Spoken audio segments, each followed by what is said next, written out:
Man, I need a haircut. Hey everybody, and welcome back to Live Between Paychecks Kitchen. I'm Oz. Jack and Lady are still down at Lake Jackson because COVID. So this one again is coming from my shitty little galley kitchen in my apartment. I apologize. So this is different. This is something that I've absolutely wanted to try.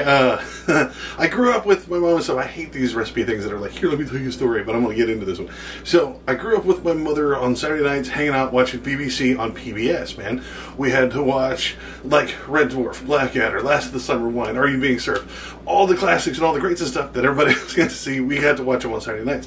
So that was our thing. So I've been an Anglophile since then. Like, love all the kind of British and English stuff. So this was mentioned on Twitter, and I had never heard of it. I think in passing I might have heard it, but I just thought it was some kind of weird over-the-pond slang of beans on toast, so I kind of blew it off. So I was actually asking, like, is this a thing? And it's a thing. So to help me walk me through this, a young lady named Rianne, I'm piss scared I'm saying that horribly. I actually went and found YouTube and it's like how to pronounce the name, and I'm hoping that's close. So I hope this is Ree's fine, or Rianne, thank you very much. She walked me through how to do this, and then of course it's us, so we got to put a Texas spin on it. Before we get into it, be sure to like, share, subscribe, do all the ringing bell, YouTube-y stuff. You know how that works. Be sure to check our link down the doobly-doo for our merch. We got our aprons that'll cover your Red Dwarf shirt. It says "Smoke Me a Kipper." Be sure to find that and any of our aprons and fake hands and pot holders and stuff. You can find all that down in the doobly-doo. And let's just get into it. I got D. Alright, so it's one of the simplest things we've ever done. You're going to need some bread. I guess just regular white bread will work. That's what I'm using. You're going to need some beans. Now, baked beans. They're supposed to be in this little tin. It says baked beans, but it's usually smaller than this. Now, this one's country style. I don't know what that means. I guess that means it's going to have bacon and brown sugar in it. The tins I've seen overseas are smaller than this. I got like Blue Label, so that's a thing. Butter. Apparently American butter sucks. This is what I was told. I don't know if that means if it was like sweeter or something, so I got some unsalted stuff. I don't know why it's different. I guess the cows are too posh over there, and they probably have a weird accent when they moo. Like, oi, moo. So, you're going to need some salt and pepper. Sea salt is really good. I like using it on just about anything, but regular salt will be fine. And then if you're going to do a Texas one, here's where we're going to do it a little different, all right? First off, instead of baked beans, we're going to use ranch-style beans. And you got to get the one with the little picture of the creepy Eddie Munster-looking motherfucker on the front, right? Ranch-style beans. It's going to be a little savory, more savory, I guess, savorier. You're going to want to get a jalapeno, just a regular jalapeno, and some good hot sauce. Now, Valentina is one of my go-tos, man. If I want just good flavor and not just over-the-top heat, it is excellent. And so we're going to start. You got to open these things. Now, I don't have the electric ones because hurricanes and tornadoes shut off the power down here. And being poor, the power gets run out real easy. So I use one of these twisty hand ones. Now, rule number one, don't let it sit up like this. Now, I'm going to do it just because it looks good on camera. But, yeah, always take that lid off, man. That's Frank's Law. So get you a pot. Or saucepan, I think is what normal people call it. It's a pot here, right? It's probably a thing. Something you can heat it up in. I didn't think these were going to be this sticky. I mean, they're beans. You figure they just kind of run in there. So get you a bone. Now, I left that in there because I know that it drives Jack nuts just to hear this noise when you're using a spoon. So that's the whole reason in there. That's the reason I season the spoon too. So pull off the lid, throw that away, and put that on like a low simmer. Man, don't turn it up too hot. You're going to burn your beans, and it's going to be a horrible smell that'll never come out, and it'll taint that pot and haunt your kitchen. So, the ranch style beans, if you're going to do that, we're going to just jump right over to the ranch stuff. The exact same thing. Get you a can opener, get it open. About now, you're going to start smelling that brown sugar coming off of those good ones, man. And those are good. That baked beans is pretty good. Now, your ranch style beans, they look like there's a lot more, I don't know what the hell to call that, the sauce, bean juice. I don't know if I can know. It's bean goop, but it's a little thicker. It's a different style of bean. Whatever, just go ahead and get all those out. See, those don't stick in there. See, what the hell? Like, whatever, man. Like non-sticky beans. So again, I want to show you this. Look, it's smaller, but it's like bigger around. So I don't know what the hell. Now you're gonna need a toaster. It doesn't have to be badass Darth Vader toaster, but whatever. But if you don't know how to make toast, man, who ties your shoes in the morning, right? I just put the toast and bread in the thing, and why is this? What the hell? Ah, make sure your toaster, Darth Vader or otherwise, is plugged in, or it will never toast your bread. So put the bread in the top slots. I feel like an idiot. Oh my god. Put those down in there, and you don't want super dark toast, but you don't want super light toast. Medium.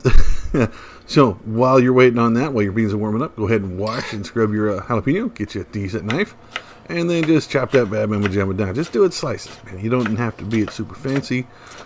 Most people want to see that the spice is coming at them. That way you don't sneak up on people that don't like jalapenos. Like, hey, has it got jalapenos in it? I can't see it. And be sure to wash your fucking hands before you do anything, because, oh, that's going to burn if you go to use the bathroom or something. All right, so now your toast is out, nice and brown. Yeah, brownish on one side. Mine doesn't do it on the other side because it kind of says Star Wars on the other side. It doesn't do it perfectly, but all right, toast. All right, so now your beans are steaming. They're doing pretty good. Give them a nice stir every now and then. Yeah, look at that. And your house is going to smell like awesome, and your neighbors are going to wonder why you're cooking so many different kinds of beans.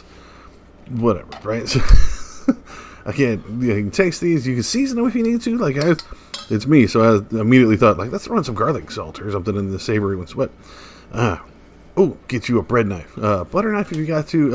I got a bread knife just because it makes me sound fancy to have a bread knife. Again, if you don't know how to butter toast, okay, I'm sorry that you find this video where I'm going to insult you for not knowing how to butter toast. And in my defense, I thought this was going to be a little easier. Like, I left this butter out to soften, and it didn't soften. I guess it's Texas winter soften. Yeah, so here we go. Bird's eye view. You got your buttered toast. Get you a nice spoon, scooper, ladle, whatever. Put your beans on it. Push them right up to the edge, like Rhiann said, right? You want to just cover it. You don't want to just get a mouthful of toast. If you want to toast, you just eat toast, not beans on toast. So you want to get beans and toast at every bite, so just push it out there. But that's it. That's, you can put a little salt and pepper on that one. That's good. Now, here's your Texas one. Get you a different one, or clean this one really good. And again, put your beans on your bread. Right, but then you gotta call it y'all, and you gotta say country things like pilgrim when you put it on there. It doesn't count. It's got to be nice and Texas-y. Then throw on your jalapenos, yeah, because that looks good. And then hit it with some hot sauce, because we do things way too big in Texas, and we like sitting in saddles for a long time, and you want everything numb from the waist down. So hot sauce does it. So salt and pepper. Now, you can salt and pepper both of these. Again, this is an optional ingredient. This is really up to you if you're into it. A little bit of sea salt and a little bit of pepper on both of these, especially on the baked beans, because they're more of a sweet thing, and I don't want to overpower them with the salt and the pepper stuff. But that's it.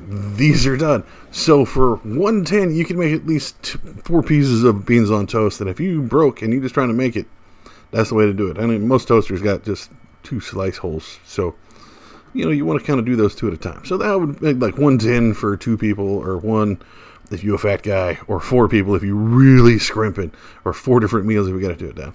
This was actually really good. I ate the leftover jalapenos that I didn't sprinkle on there straight, and it kind of set me on fire, and you'll see right before I do this extra whatever. But this was super cheap. Like, I went to the dollar store, found the tins of beans for like $1, $1.50, which made me think the dollar store was lying to me. And the bread, like, only a couple of slices, so you're barely cutting into that 70-cent loaf. This is outstanding. This is good. You'll need to try it. I tried it. Trust me. I know Jack is shaking his head like he's not into it at all. So give it a shot, huh? So there you have it, folks, man. Beans on toast, which is absolutely, from what I understand, an English staple to people living between paychecks. Roll credits. And then a Texas version, which is, it's different. One's more sweet and one's more savory, and I really enjoy that. So that's really good. Grew up, you know, on the farm and stuff. It was always beans and you had bread, but you didn't put one on the other because that was weird because your food's touching. So this is neat. I like this. I want to enjoy some more stuff, some stuff that's overseas and our foreign neighbors where I can speak English and understand what everybody's saying. That was great. Thank you again to Rhiann. You are amazing. Thank you for walking me through this. Let me know that you weren't just trolling me like, hey, I'm going to make you put beans on toast. Thank you again for doing that. Everybody else, if y'all try this, did you grow up on this? I grew up in Texas. We had never even heard of this. If y'all did, put it down in the comments. Let us know. If you do it differently, put it down in the comments. Find us on social media, man.